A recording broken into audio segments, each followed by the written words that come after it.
Hi everyone, welcome to the Smart Planning channel, a channel where I share knowledge and practical experience on how to use different tools in construction planning. Today, I'll show you how to use Primavera P6 to develop a construction program. And for our first tutorial, we're going to start with one of the most basic but important components in P6, the Enterprise Project Structure or EPS. So, what exactly is EPS? You can think of EPS as a folder structure for organizing different projects within Primavera P6. For example, a company may have data center project, residential project, and commercial project. Instead of putting all these projects into one place, we can use EPS to organize them into different project groups.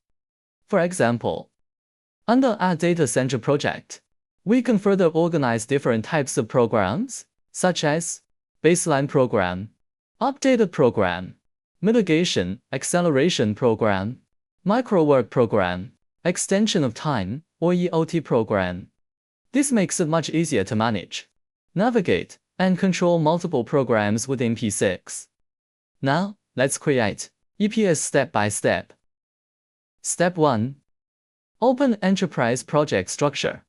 When you first open Primavera P6, you will see the default layout. To create our EPS, go to Enterprise and select Enterprise Project Structure. Here, you will see the existing app structure. Select the appropriate level where you want to create your new project and click Add. Step 2. Create the data center project. Next, we need to rename our new EPS. For this example, let's say we are working on a data center project. We can rename the EPS as Data Center Project. For the EPS ID, we can use DCP. Now we have successfully created our data center project under the EPS. Step 3. Organize the different programs. The next step is to further organize the programs under our data center project. For this example, I normally separate the project into 5 main program categories. 1. Baseline program. 2. Updated program. 3. Mitigation, acceleration program. 4. Micro work program. 5. Extension of time, or EOT program. But why do we need to separate them? Let's look at the purpose of each one. 1. Baseline program. First, we have the baseline program. The baseline program is our contractual or approved master program. This program represents the original plan sequence and contractual milestone dates. We use this program as the main reference when comparing the actual progress against the original plan. For example, when we carry out progress updates, delay analysis, or EOT assessments, we may need to refer back to the approved baseline program. So, it is very important to keep the baseline program properly controlled and protected from unnecessary changes. 2. Updated program. Next, we have the updated program. This program is used for our regular progress updates. For example, we may update the program weekly or monthly based on the actual progress from site.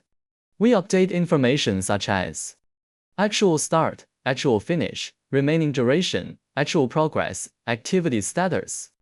This allows the planning team to compare the planned progress against the actual progress. More importantly, it helps us identify whether the project is on schedule, behind schedule, or potentially heading towards a delay. 3. Mitigation, acceleration program. The third one is the mitigation or acceleration program.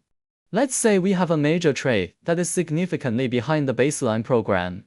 At this point, we need to understand, how can we recover the delay? We can develop a mitigation or acceleration program to analyze different recovery strategies. For example, we can resequence activities, increase manpower, increase working hours, add additional resources, change the construction sequence, and start another work zone earlier. We then use P6 to model these strategies and determine whether the project achieves the required contractual milestones.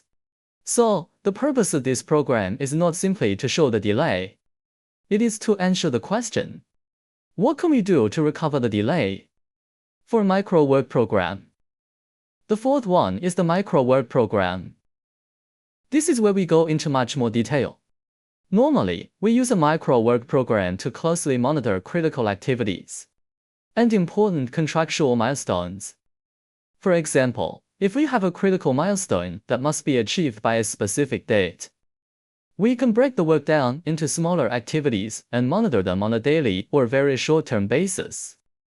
This allows the planning team and site team to understand exactly what needs to be completed each day. The main objective is to provide closer control over critical works and reduce the risk of further delay or potential LAD exposure. 5. Extension of time, EOT. Finally, we have the extension of time, or EOT program. When a delay event occurs that may be beyond the contractor's control, or is attributable to the client or another relevant party, we may need to assess whether the contractor is entitled to an extension of time. For example, the delay could be related to late information, design changes, late approvals, client instructions, unforeseen conditions, and other relevant delay events. In this situation, we can use the program to carry out delay analysis and assess the impact of the delay event on the contractual completion date. The purpose is to establish whether the delay affected the critical path and whether it resulted in a delay to the contractual milestone. This program can then support the preparation and assessment of an EOT submission. So, in summary, EPS is basically the organizational structure of our projects in Primavera P6. Once you understand how to structure your EPS properly, managing multiple projects and different program versions in Primavera P6 becomes much easier.